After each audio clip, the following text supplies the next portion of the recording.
So not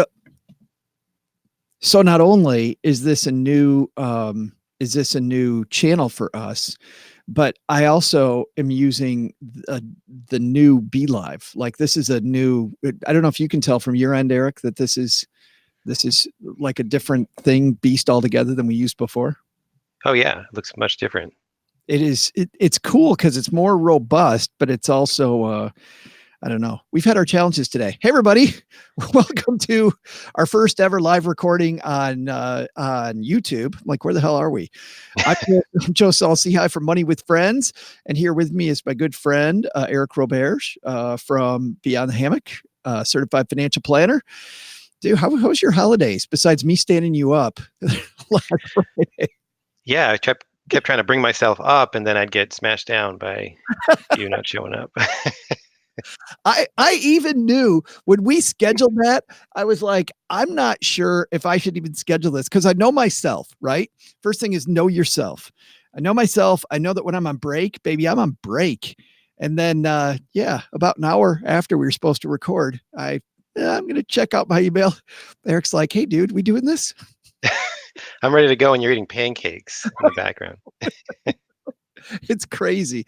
And by the way, hey, Ron, how are you? We do have Bobby over on the other channel, and we are trying to massively catch up for the start of the year, which is why we've got two of these going on. In fact, Bobby and I talked about 50 million things over the last couple of days.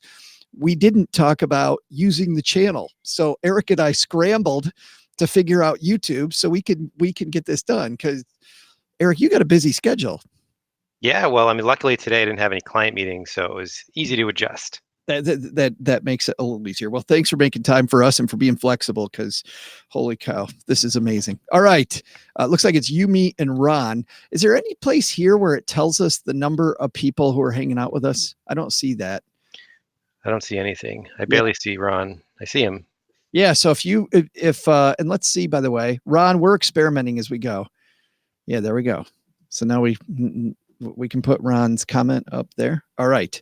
Let's get this thing going. So all guys, right. Here's what we do. We are making an episode of Money with Friends. This is going to air next Thursday and next Friday. We're actually going to do 2 sessions today. So after we get done with the first one, hang out with us for just a couple minutes and we'll make a second one. The 2 pieces that we're doing, by the way, we're talking about moves you can make before the end of the year, but these are actually great moves for the beginning of the year, which is why Eric and I chose that one. And then we have a cool one also about the CEO of Goldman Sachs, maybe having a side hustle that people might not expect of the head of a major bank. So that's what we've got going on. All right, let me pull up the script and hit record.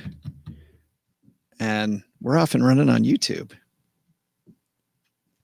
Feels so different. It's so much the same. It does. How do you kick off your new year on the right foot? We'll tackle a recent piece in the Washington Post that actually was for the end of last year, but our thought leader, Eric Roberge, says it's perfect for the new decade as well. We're kicking things off right in 2020 on today's Money with Friends. Welcome to Money with Friends, coming to you from Detroit, Michigan, where we make the Stacky Benjamin Show. I'm Joe Saul-Sehy. And I'm Eric Roberge, coming to you live from Boston, Massachusetts. This is the show where we open the news and dive in with financial thought leaders from all walks of life. Today, we're covering the Washington Post and our friend Michelle Singletary, who wrote today's piece. We'll not only read some of it to you like some podcasts, but we're going to talk about why it's important to you and your wallet. Big thanks to Rocket Dollar for supporting Money with Friends. Rocket Dollar account holders have the ability to invest their retirement savings in anything they choose through a Rocket Dollar self-directed IRA or solo 401k, make investments directly into real estate, private companies, peer-to-peer lending, crowdfunding, and everything else allowed by the IRS. Get $100 off your setup fee by heading to rocketdollar.com/MWF. That's rocketdollar.com/MWF. And I say this every time, Rocket Dollar sponsors our show. Big thanks to them. But man, if you're going to do a self-directed IRA, you better know what you're doing. What I really like about Rocket Dollar, Eric, is they have this knowledge base that'll help people not do something called disqualify your IRA, which could cost you a ton of money. Yes. Yeah, the rules are very important in that case. It can be ugly. How are you, my friend? Happy New Year. Happy New Year. Things are great.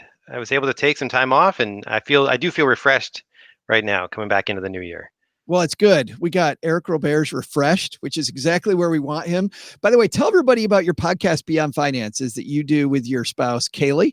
You guys talk about money, and I always feel like I'm a fly on the wall in a pretty intimate conversation. But tell everybody a little bit about that before we kick off today's show. Yeah, well, I mean, the whole point of our podcast is really to bring to life real money conversations that people are having every day. Because when it comes to financial planning, a lot of times people think future, future, future, but we very much think it's about impacting today, engaging in now, but also being responsible about tomorrow. So that's what we talk about. I think we have one coming up about actually it's already out about how to it's going to be a spin-off of what we talk about today, just how to plan for the new year and taking advantage of that end of year pinpoint to say, all right, what are we doing now? How was our last year? What are we doing next year? What are the things to think about that aren't necessarily what you think they'll be? It's really cool. We'll have links, by the way, on our show notes page at moneywithfriendspodcast.com. But let's dig into today's piece, which kind of leads into what you're doing at Beyond Finances. But to kick this off, let's see which one of our friends is going to help us open up today's show. All right, today's piece comes to us from columnist Michelle Singletary at the Washington Post. It's entitled 7 Money Moves You Can Actually Make Before the End of the Year. Eric, you want to do the honors? Yeah, let's go. So Michelle says the typical list of financial moves to make before year's end can be helpful. It can also be frustrating. You're told to rush to put more money into your 401k or similar retirement workplace account. Some experts advise that you max out before December 31st. The maximum amount you can contribute this year is $19,000, or this was 2019. If you're 50 or older, there's a catch-up provision that allows you to sock away an additional $6,000 for a total of $25,000. In 2020, the annual max increases to $19,500 and the catch-up up to $6,500. Well, you might be encouraged to make year-end charitable contributions. Have kids? Well, you don't want to give that have kids? Well, you don't. Why? Why don't you give that 529 savings plan a cash boost before you ring in the new year? If your state offers a tax deduction for contributions to a 529 plan, even better. If you have stocks that have declined, it might be smart to sell and use the losses to offset other gains, experts recommend. Here's the thing. All of these suggestions make sense, but for many people, they're unrealistic or irrelevant. How likely is it you could tell your employer, hey, just roll my last few paychecks into my 401k so I can get as close as I can to the $19,000 cap? My experience, people who can max out their workplace retirement account set this in motion long before the end of the year. You can't take after-tax savings to fund this account, so you'd have to plan to have the money taken out of your paycheck before taxes. Unless someone's getting a huge year-end bonus, it's not likely he or she can make a lump sum 401k contribution in the last few months or weeks of the year. I get a chuckle about the charitable giving recommendation as if there's a lot of people saying to themselves, shoot, thanks for the reminder about this great tax deduction. I've been meaning to send off a $3,000 check to my favorite charity. The average working class family is living paycheck to paycheck. They're struggling to make ends meet, so there isn't any extra cash available to make year-end money moves. Before we get into these exact moves, and you and I, then Eric can comment on these, how do you feel about what she's saying here about the unrealistic expectations of some of this kind of trite financial advice? Yeah, well, I agree with her to an extent. I mean, certain parts of it, depending on where you are in your financial status, some of these things could actually be easy. But the major point, I think, is that people need to take into account is that you can't accelerate that 401k contribution. You have to put it in through your paycheck. So it's not like you can wait till the end of the year, like an IRA, and say, all right, I'm just going to dump my cash savings into the 401k to max it out. That doesn't work that way, and it does require that long-term planning to make sure you can hit. I feel like she's right, though, that there is a hierarchy. I think that people who are money nerds understand the rules and they get the rules. And people who aren't money nerds don't understand the rules. But I think the hierarchy that Michelle's kind of alluding to here is you first got to get excited about saving and be able to figure out how to save. And then you become a money nerd, which then leads to wanting to know what the rules are and how everything works. Like, I think, I don't know if you don't think you can save any money, who cares about the contribution number as an example? Right. So that you're right. It only is directed at certain people. And typically it's coming from financial advisors, and financial advisors are often working with wealthy people. So it all makes sense from their perspective, but you're missing the vast majority of people when you're commenting like that. I need my Homer Simpson nerds thing that we play on Stacking Benjamins, but I don't have that. Let's go through her real advice for the end of the year. And by the way, before we get to these, we realize that these are for the end of the year, but you say that these are actually a great way to kick off a year. I think they're important to do at any time, and using the end of the year as the trigger is the key here. It's a point in time where people often relax, reset, and move forward. So why not think about these things that she's talking about at that time? But same thing here. I mean, people at the beginning of the year, right? I went to the gym this morning. My gym was packed, dude. It wasn't packed a month ago when I went in there. Like this time of year, people are thinking, I bet your phone is ringing a hell of a lot more now than it was in mid-December with people wanting to meet. Well, yeah, I mean, it's the momentum. People have the energy to start off the new year with some fresh new habits, and finances is right front and center for that.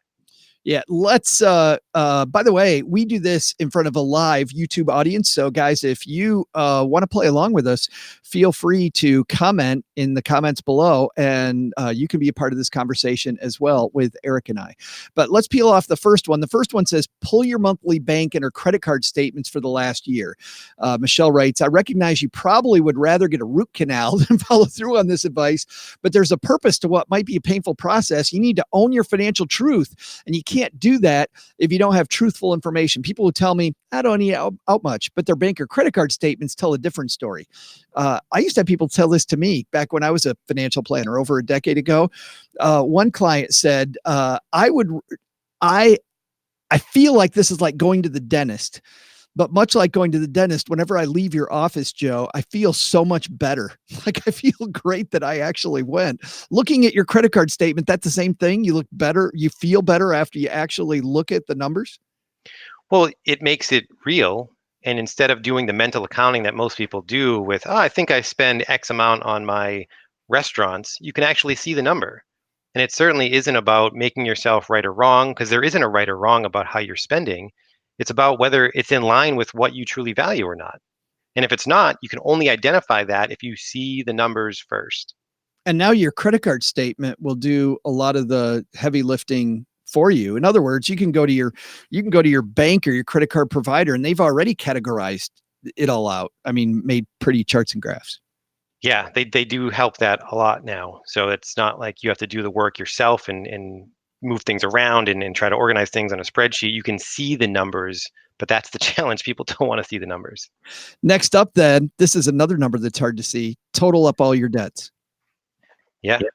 This is, I mean, if you have debt, and this is mortgages, this is credit card debt, it's student loans, it's personal loans, it's car loans. There's a lot of different types of debt out there, and it's not all bad debt. Some of it could be very good. It could have, the mortgage could have got you into your home. Great. So you can have that debt. It's not like you have to get rid of everything. But if you don't know what your balance sheet looks like, and you don't know how much you're putting towards debt every month, which is taking away from your use of money elsewhere, then it's really tough to make any decisions. Yeah, it's tough to have a strategy if you don't have the numbers written out, because it's funny. I would see people that would put equal amounts toward, and now we're in Dave from Tennessee's territory, right? Where people would pay equal amounts to different debts, but it's much better to say, I'm going to lop everything toward one debt, either the highest interest rate or lowest balance, or whichever the hell way you want to go. I think people spend way too much time talking about which one's the optimal strategy, but having a strategy you can't do unless you have the numbers written down. Right. It's all about the numbers. You cannot guess at this stuff. Numbers are there. We have so many things that are out of our control and that we can't really wrap our minds around. Numbers aren't one of them. Those are actually real life things. So take a look at them. Next, Michelle writes to total up your savings that you have. She says it may look pitiful, but put it in front of you. Yeah, I mean, this is another thing. If you want to have freedom in the future, financial freedom that is, or just life freedom in general, you have to start saving for that. No one else is going to swoop in and say, "Here's a bunch of money down the road. Now you can use it." It's you, it's on you to save up for that thing. And the only way to do that is to save consistently over time. And I think once you see that number, you immediately, like, I don't know, maybe it's just me, but I don't think so. I think people naturally are achievers. And when you put a number in front of you, what's the first thing you think? You're like, I bet I can make that number bigger. I bet I can, like, and until you have that number in front of you, you don't have that personal challenge going on in your head. Is that me, or do you think that's most people? I mean, I think it's a lot of people. Anybody that likes to compete in anything at Yeah. all is going to want to challenge themselves to move that number up. And again, there's no one right answer here. If you're saving 5%, save 6%. Don't say, "Oh, I'm only saving 5%. I need to jump up to 20% immediately." Right. Well, that's funny because I saw people back in the day would come into my office, brand new client. They'd be super excited, like absolutely geeked. And we put together this plan, but they would try to double the plan, or they would try to do, 1.5 times, almost like a crash diet. And they would go maybe 6 weeks. And then we get together and they go, yeah, we did great. Everything's going fine. And we then realized that we'd saved a bunch of money and we bought a big screen TV. Like this idea of ramen noodle steak dinner, right? Because isn't a sustainable diet. Like, I think it's about sustainability more than what you're excited about today.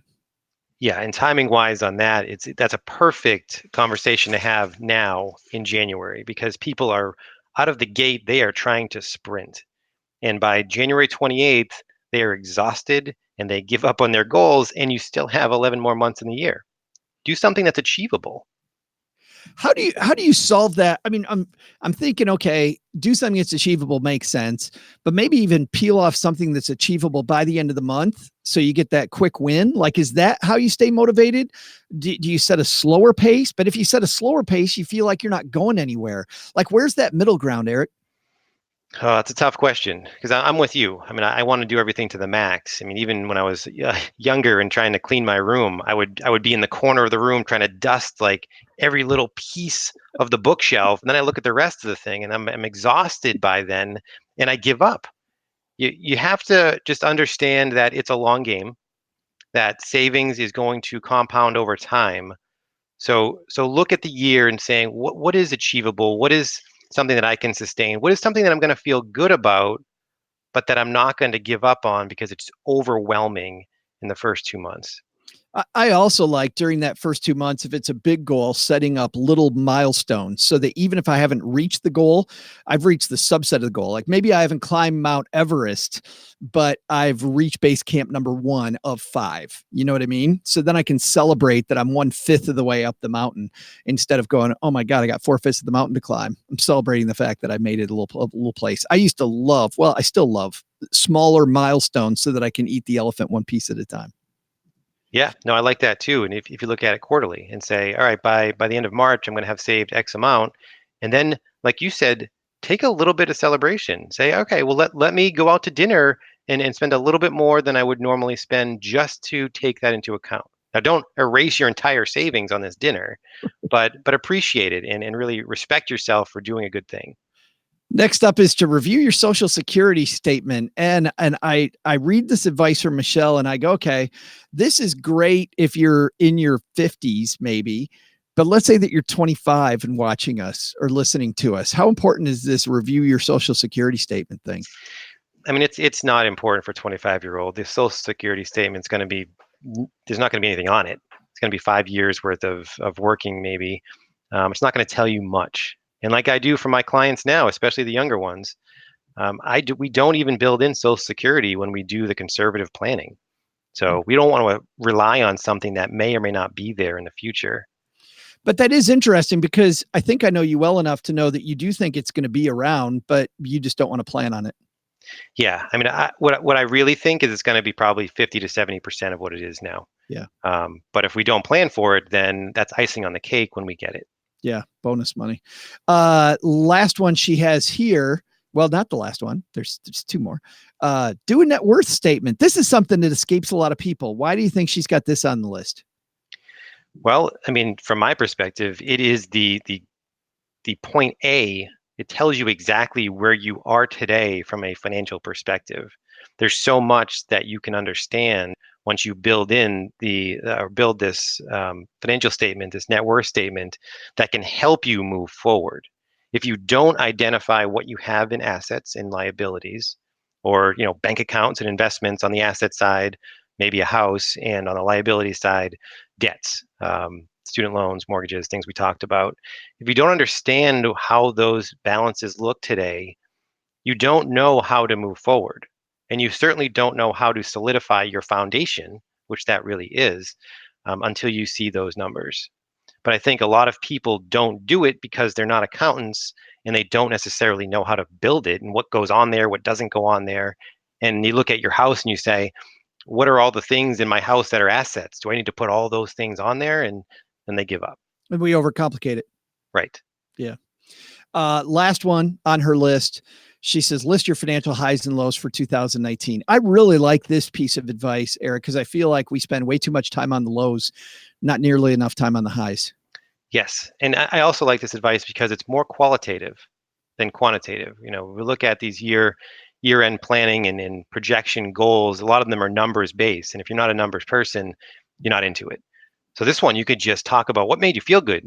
What made you feel not so good last year? I mean, what are the opportunities that I can see now that I've learned from those mistakes in the past? It's funny. I have this coach that tells me to focus on the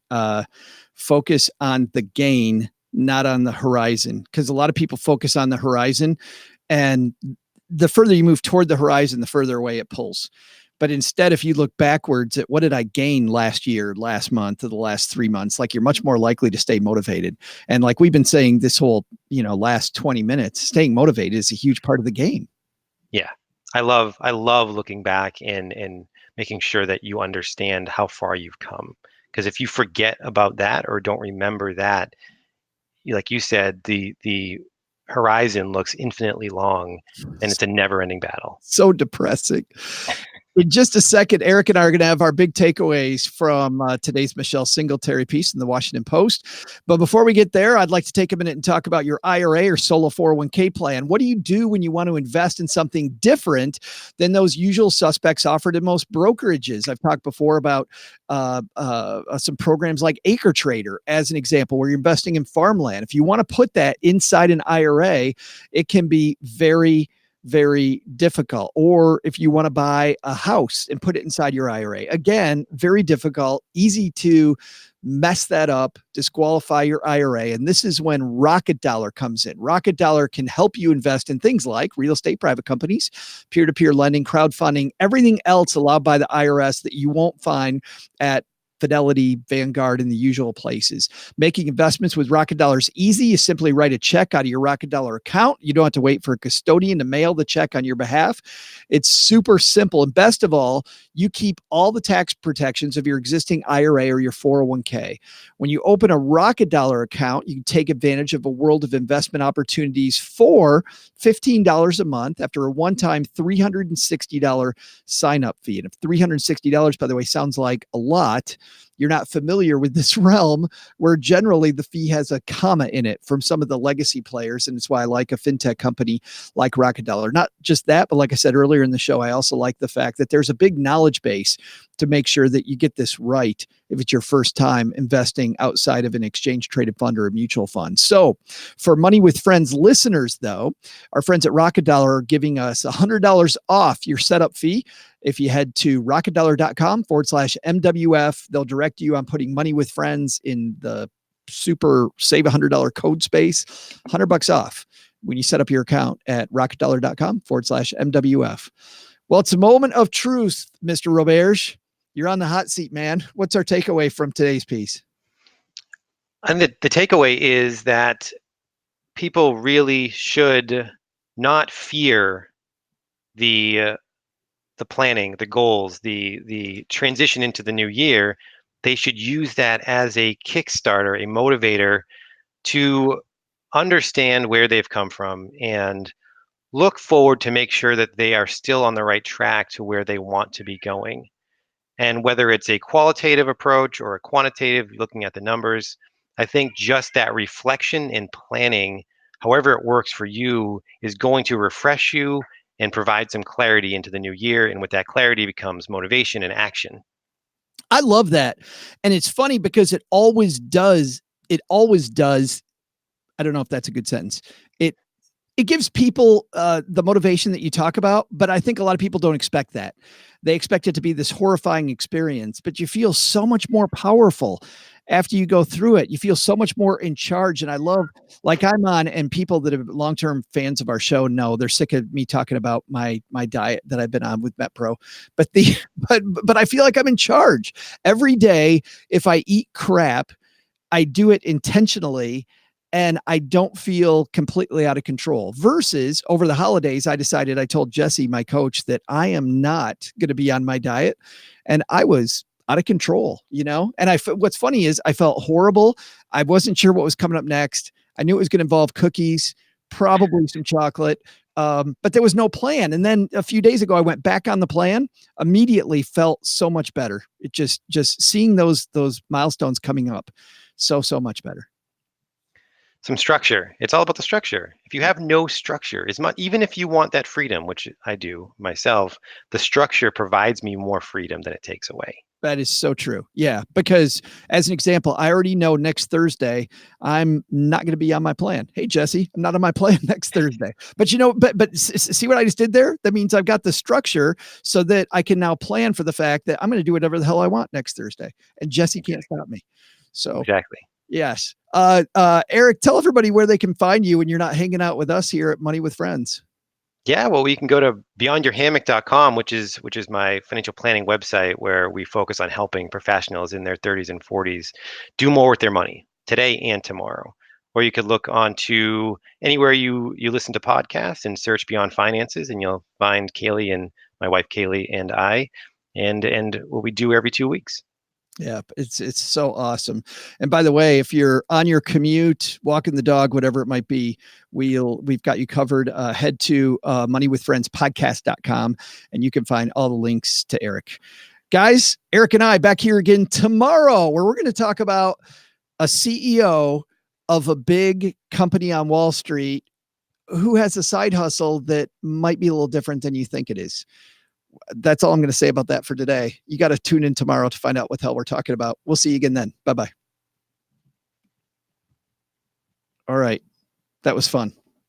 Yeah, that was good. Did you hear any cats in the background? I heard something, but I didn't know. This is like their I don't know, their safari time where they just start going nuts at 10 a.m. It's funny because I didn't think it was cats. I thought it was kids. I thought it was kids playing in the background. I'm like, all right, you guys got some kids over. We rented them for the day. Some feline kids. All right. Let's pull up the second one, guys. And we're just going to roll right into it. That was 25 minutes. I thought it was going to be a little long though, just because of the nature of the piece. Yeah. But I thought that was great radio. That's what I love about podcasting. I remember for a while when I was with American Express, we had a radio show in Detroit, and God, I feel like we just get into this great discussion, and the producers in my ear going 30 seconds to break. You're like, oh crap. You got to wrap up this awesome thing. Jade Scipione. You think that's how we pronounce it? Oh, her name. Yeah. That looks good. Jade Scipione, and I'm reading down to hectic schedule, he says. Yes. And you're taking it to suit and tie is optional. All right. Good morning, everybody. We did not. I should have gone to Ron's comment, and because we were running long, Ron, I did not get that on. I totally agree, by the way. baby boomers haven't changed their mindset on spending. I mean, that's one reason, but isn't there also a feeling? I mean, let's put a positive spin on this. I know my dad works, Eric, at a golf course just because he likes to stay active. Like it's a job he loves. It gives him free golf, which he also loves. So it's a way to stay in the community, to stay active. It isn't just about the not changing his mindset. That's huge. I was just talking to my father about this, and he's going to be retiring. Well, he could have retired last year, and he's still working because his job is pretty cushy, I would say. But he has this opportunity to, once retired, work at this local sporting shop where they sell hockey skates and equipment and skis, and he loves talking about all those things. So going down there won't even feel like work. He'll be hanging out and blabbing with friends, and he gets paid for it. And it's just a nice way to stay active, because otherwise, what are you going to do for 7 days a week until you go on that next vacation? And the other thing for the owner of that shop too, he's probably the best salesman because he sells like he doesn't care if you buy it or not, which are always the best salespeople. But he's also super passionate about it, right? So Yeah. if he doesn't care if you buy, and he's really passionate, like I found when I was a financial planner, the less I sold, like early in my career, I was so begging for clients and it was difficult to get clients. And I don't know when, maybe 6-7 years in, I, excuse my language, but I just didn't give a shit anymore. I was like, I have enough clients. Yeah, if you want to hire me, that's fine. Not, that's fine. Probably your loss. And the second I had that attitude, like people came running, they're beating down my door because I don't know. Well, they want to feel wanted. Why doesn't this guy want me? I Yeah. want him. That's Did you see that? There was actually a thing, and we got to get moving, but there was a thing maybe last holiday season about the like at these department stores, the salespeople that sell the most are the rudest ones. And it's specifically what you're talking about is that when a salesperson's rude to you, you try even harder to be nice because you internalize it and you think it's you. And so there is a strategy among some of these department store clerks about just being a jerk. why am I reminded of my dating life before I got married?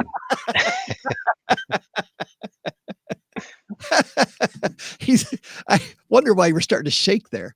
Yeah, right. Okay. Let me hit record and we'll get the second one going. This is going to be brought to you by Round. Here we go.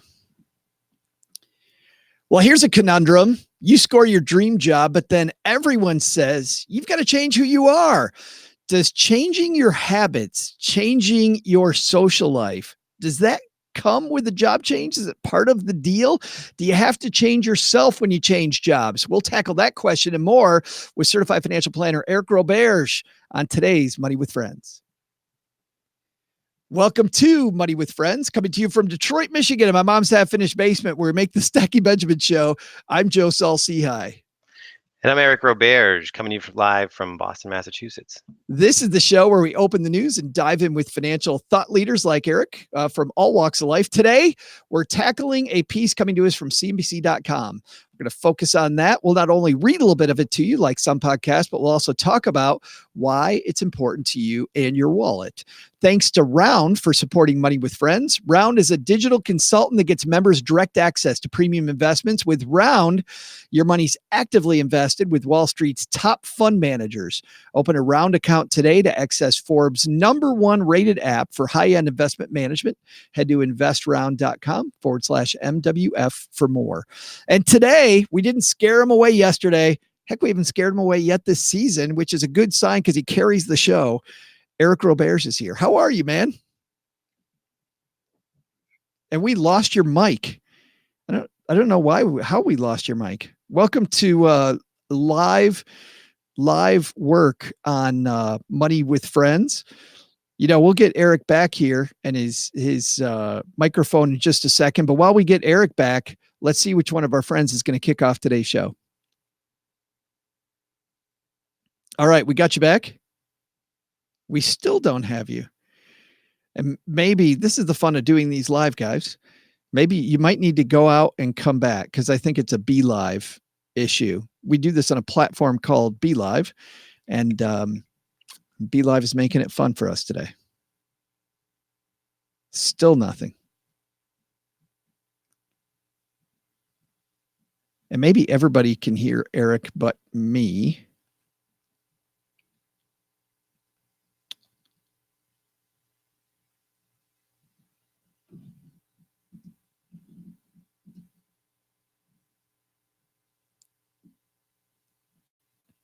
We'll see if we can get him back.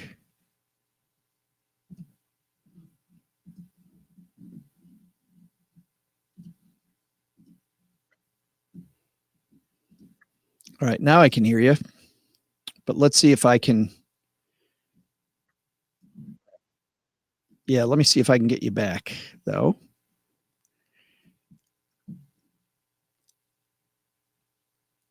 Here we go. Ooh, here I am. All right. And that'll be one of the few times we do edit. So we'll come back from the friend and we'll do this. 3, 2, 1. And I think we got Eric back. Eric, we got you. Here I am, coming back. Awesome. Well, P Life tried to kick you out, but we're better than that. So we got, and I can't do this by myself. Tell everybody a little bit about Beyond Finances, your amazing podcast, because it's a lot different than most financial podcasts you'll listen to out there. Yeah, I think the one thing that stands out is personal. It's very personal in that it's my wife and I talking about our money thoughts and habits and what we do and how that can help you see what you need to do in your life to really take advantage of your finances. Use it as a tool, not as something to be afraid of. And a tool means you can use it now and you can use it later. And that's the entire thing, that balance that comes with understanding that we all want to live today and still plan responsibly for tomorrow. Do you guys have the money fight with the microphone running? Because that would be fun radio.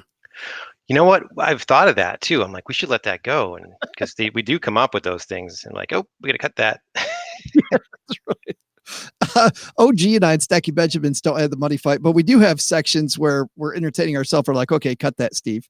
There's all this stuff that the world will never hear. So that's fun. And by the way, Beyond Finances, you can listen to wherever you're listening to us right now.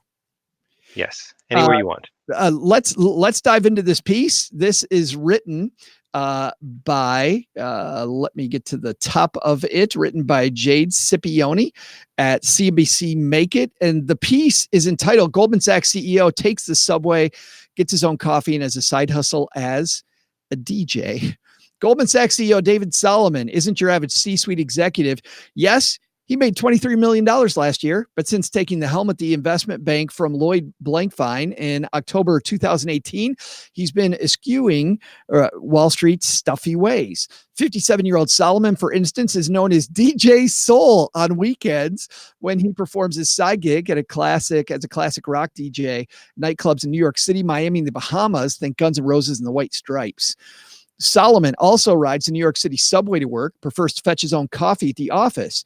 I mean, why wouldn't you take the subway? Solomon told Fortune recently. No, seriously, it's quicker, more efficient. You know, the mayor of New York City, Bill de Blasio, can take the subway. Why can't the CEO of Goldman Sachs? In reality, while de Blasio sometimes rides the subway as a promotional event, he typically takes a private car to work and infamously to the gym because of his hectic schedule, he says. According to Fortune, certain Goldman Sachs board members are unhappy with the idea of Solomon on the subway, but that doesn't bother him. Neither does the fact that his DJ persona has become fodder for the media, or at least not anymore. Solomon was first outed as DJ Soul by the New York Times in 2017 when he was a co-president at Goldman Sachs in the midst of his campaign to be named CEO. Solomon said some of his associates urged him to hang up his headphones if he got the job, and he himself felt anxious that the public wouldn't take him seriously. I thought for a minute, well, can I do this? Can I not do this? Solomon told Fortune, but with the support from Blankfein, he decided to stick with it. You know what? It's who I am, and nobody would tell me not to play golf, Solomon said. And why shouldn't I? Because I'm a CEO. Solomon gives all his earnings as a DJ to charity. Now, as the head of Goldman, Solomon wants to ensure he's more admired and respected than envied and feared, getting his own coffee and showing up unannounced at office meetings throughout the day, and small ways he does that. He also allows colleagues or guests have an appointment to bypass his receptionist and knock on his door directly. What's more, Solomon made news in March when he relaxed the company's dress policy, making suits and ties optional. And a place like Goldman Sachs, suit and tie optional, Eric, is a big deal. They are serious about being serious over there. So that is huge. Absolutely.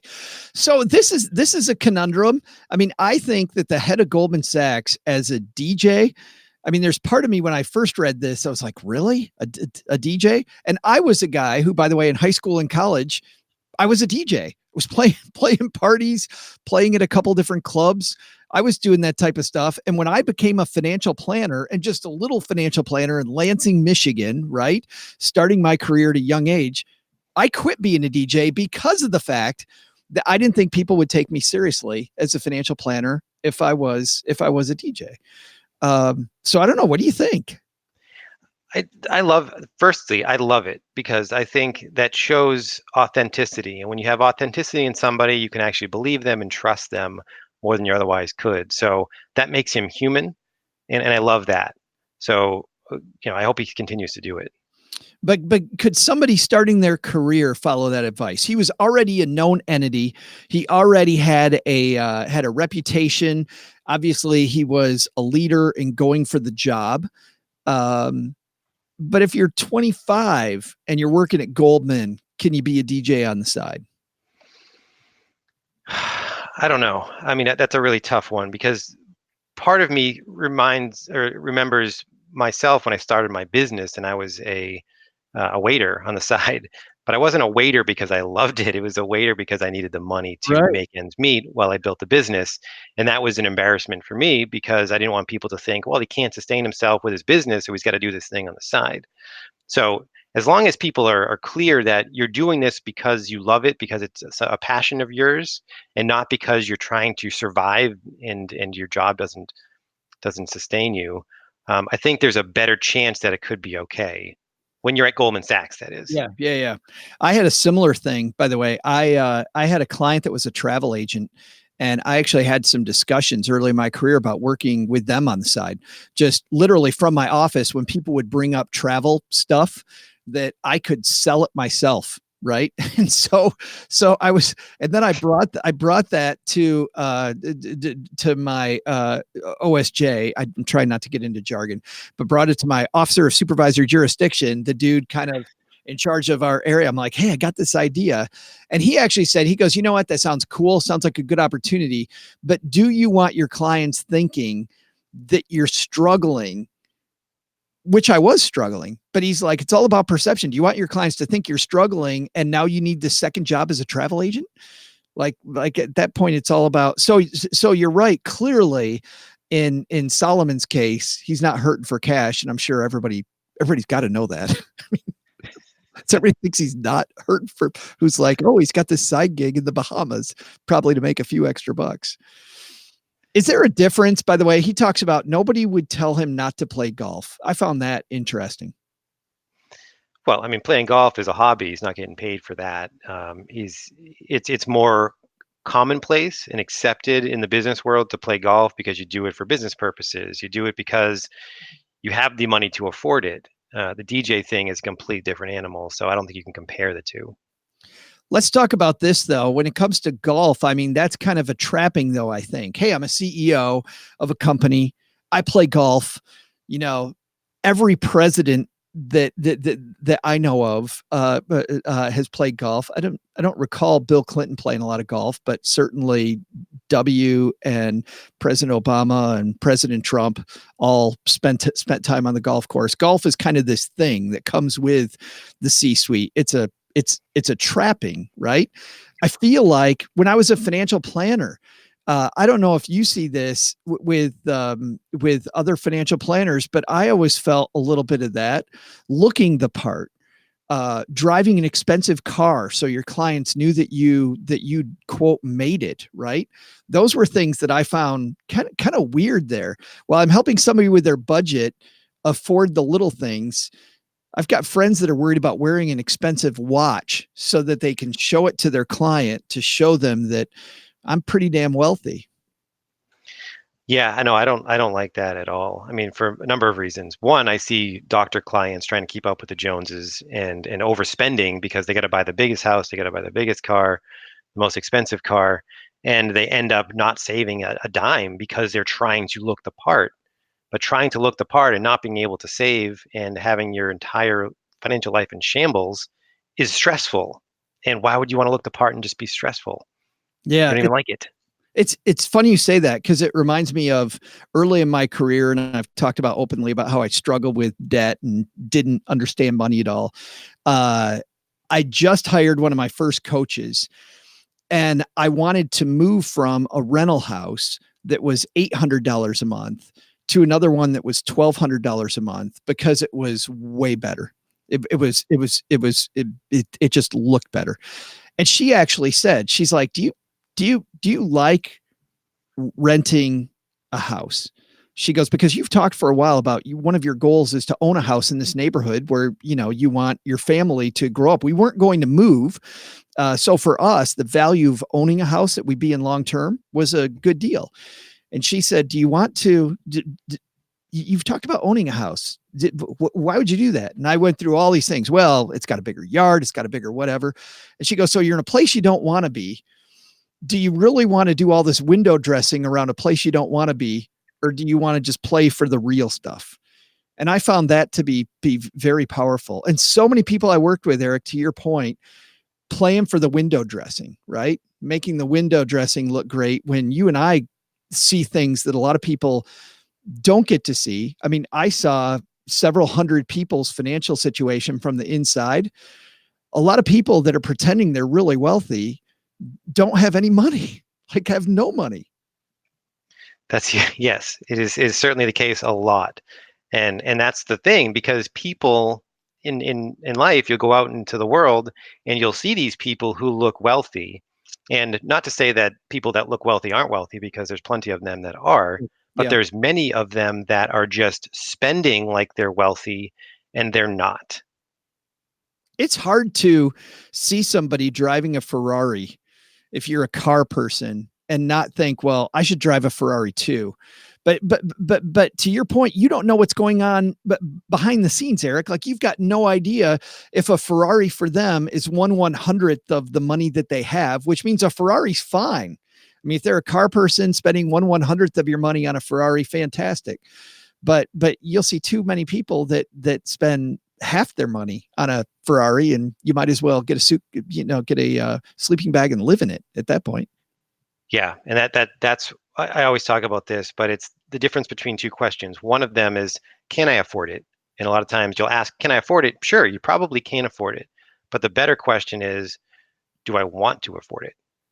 Is that What something that is really important to me or not? Well, and that brings up a huge thing that I think a lot of people don't realize about certified financial planners. When you meet with people, you're meeting them for the first time. They come in to meet with you. Generally speaking, I had no idea where the conversation was going to go, but I usually had a first question I asked. What's the usual first question you ask somebody when they come meet with you? Well, typically it's what is it? Why did you come to talk to me? Like, what is it that you want to achieve? Which is funny because it's not like what window dressing are you looking for? Like who are you trying to impress? It's like this. I mean, for you and I think there's a lot more gravitas. Gravitas, is that the right word? There's a lot more. It's a heavier question than people think it is. Yeah, because it's not like, oh, what do you want to buy? I mean, do you want to just get a lot of money? You come into a financial advisor, you must want to just have a pile of money. No, who wants that? Having a pile of money means nothing unless you have a real reason to use that money on things that you desire in life. That that's what is that's what's interesting. What do you find then? I mean, do you find that most people struggle with that question? Do they, or is the question, is their answer to it different than you think it maybe should be? Sometimes, I mean, if they come to me and they say, "Well, I want a boat and a car and a house," then we're really restricted on the planning we can do. and it's not really going to get at their heartstrings. It's not going to get at their values. But if I say, well, how do you want your life to look in 5 years? That is a different question. It's a very open-ended one, and that allows them to maybe even say things that they didn't even know they wanted in a discussion that isn't about the numbers. I love it when people have that breakthrough. And you'll see that in a meeting when somebody halfway through a meeting had a breakthrough. I couldn't help but feeling that there were some couples that were going to go home and have really good sex because we had this meeting. Like it was this huge awkward thing where I'm like, oh, these people are actually connecting, right? They're actually having this connection that I was able to bring about. I felt like Barry White sometimes. Yeah, I mean that's you're just talking about the new headline we want on my website is, do you want to have better sex? That's Right? That Kelly would be nixed awkward. that, by the way. Oh, that's a bummer. Bummer. Yeah. She missed the big thing. Well, just a second, we will talk. Eric and I will talk about what our big takeaway is from this piece about CEO David Solomon at Goldman Sachs. But first, while Eric gets his thoughts together, I want to talk a little bit about Round, because if you look at how you're managing your money right now at the start of the year, it might be like a lot of people's portfolios. Lots of people think about doing the right thing, but their actual portfolio could use some work. And that's where Round comes in. Round's a digital investment consultant that gets members direct access to premium investments. With Round, your money's actively invested with Wall Street's top fund managers. In fact, over at Stacking Benjamins, we just interviewed on today's podcast, actually, we interviewed Saul Cohen from Round. So go over there and listen to actually what Saul does and how they get it done. But with Round, your money's actively invested with Wall Street's top managers, and that means that they can strategically reallocate your money during market volatility. They also get your money exposure to alternative asset classes, the ones that you've been meaning to invest in but haven't had time to research. Here's something that might surprise you about Round. Different than a lot of places, Round waives their fee if your returns turn up negative in a given month. And that's how sure they are of what they do. Open a Round account today to access Forbes' #1 rated app for high-end investment management. Head to investround.com/MWF for details and to get started. That's investround.com/MWF. All right, Eric, it's the moment of truth. What's our takeaway from today's piece? The way that I see it, it's important to be authentic and do the things that you really love to do and you're passionate about. I think at the same time, it's a double-edged sword because you do have to be responsible about your image, especially if you are someone that is out in the public eye, because you have to say, does this thing that I'm doing over here on the left side impact me in my main job, and how so? And am I okay with that impact or not? And if you could say, yep, I'm good and it's going to be fine and I really love to do it, then you should move forward. But if there's any hesitation, you should probably think about it a little bit more, talk to other people about it to make sure that you're going to make the right move here. No, I totally agree. What came to mind for me was the difference between two things we talked about today: window dressing and framing the issue. And I think what you're talking about is really framing the issue. How does it impact things? And one of my favorite books about strategy is Sun Tzu's The Art of War, the ancient Chinese text about war. And one of my favorite quotes from that book is, the best battle's the one that's never fought. And if you think about strategy and you think about framing ahead of time, clearly the CEO of Goldman Sachs here has framed it correctly. All the money goes to charity. He's looking for a more relaxed culture. It fits his overall persona of who he is. And these two things kind of inform each other. And also the fact that he's pushing back against just playing golf and being the average CEO. It makes, I don't know, I think it kind of actually makes Goldman Sachs look like a better company, because the leader's doing something that the average CEO of a Wall Street firm wouldn't be expected to do. Yeah, 100% with that. I don't even know this guy, and I already feel like I want to like him because of what he's doing. Isn't that funny? Yeah, me too. The second I read this, I'm like, that is a cool dude, which who knows if he's cool. Yeah. Right. Could be a terrible DJ. Tell both of our listeners what's coming up on Beyond Finances. Well, what's coming up in Beyond Finances, we are hitting the ground running with the new year, and we actually have it up already. It's a conversation about balance. And balance in life, balance in finances is so important because you don't want to burn out on either end. You don't want to burn out saving. You don't want to burn out spending. You want to have both. You want to have the best of both worlds. So Kaylee and I jump right into this idea of balance and how you can actually make it work in your own life. It's a great discussion. And whenever I go out on a run and Eric and Kaylee are in my ears on my run, I always feel like I'm sitting there at the table with them as we're having this deeper, but still very fun. I don't, is it possibly light and deep at the same time? Because that's kind of where we're at, I feel. I think so. Because people always Yeah. say it's like you guys sound so comfortable talking about this stuff. It's because we Yeah. do it behind the scenes.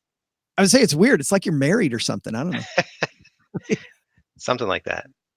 All right, that's going to do it today for Eric and I. Hey, thanks a ton for everybody who hung out with us today on YouTube. We did this for the first time on YouTube. Thanks to Eric for, by the way, being our guinea pig as we go to YouTube. Check out our YouTube channel. Go to YouTube /Money with Friends, and you'll find us there when we begin more in 2020 doing YouTube-based stuff.